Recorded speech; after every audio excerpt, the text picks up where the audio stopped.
Regarde bien tes plants. Tu vois ces petites tomates vertes, dures et comme des cailloux? C'est tout ce que tu auras. C'est ta faute. Tu passes des heures à les bichonner, à les arroser, et à la fin, tu récoltes de la merde. Une poignée de billes sans goût. Tu penses que le problème vient de la terre, du soleil? Non. Le problème, c'est toi. C'est la façon dont tu tailles tes gourmands. On t'a dit, il faut enlever les gourmands. Bravo. C'est comme dire à un chirurgien, il faut opérer. Sans la bonne technique, tu ne fais que massacrer le patient. L'erreur fatale, la voici. Tu attends trop longtemps. Tu laisses le gourmand devenir une vraie branche. Tu te dis, oh, il est si vigoureux. Vigoureux? Il est en train de vampiriser ton plan. Toute l'énergie qui devait aller dans tes fruits, il la bouffe pour faire des feuilles inutiles. Et quand enfin, tu te décides à le couper, tu utilises un sécateur et tu laisses un moignon.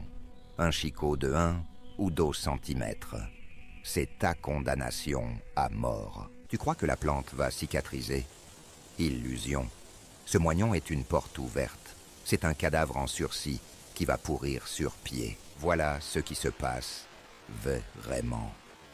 Ce bout de branche mort ne sèche pas.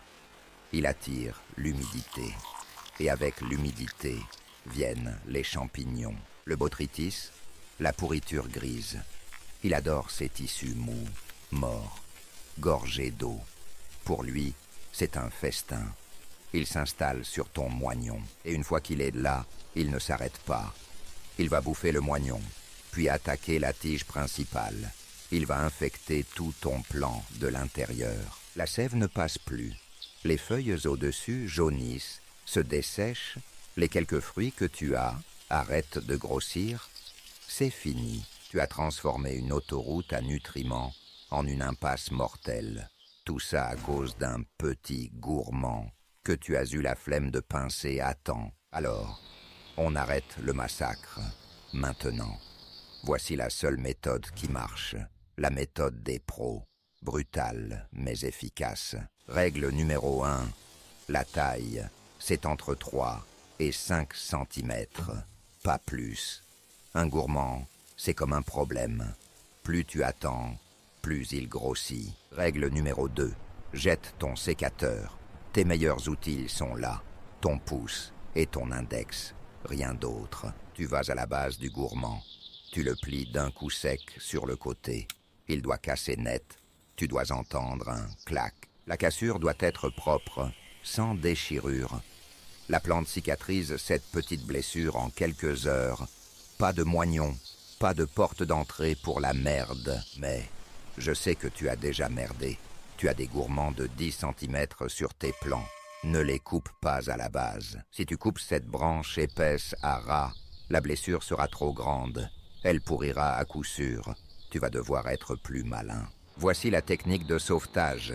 La taille, au-dessus de 2 feuilles. Tu comptes 1, 2 feuilles sur le gourmand et tu coupes au-dessus. Pourquoi? Ces 2 feuilles vont agir comme des tire-sève.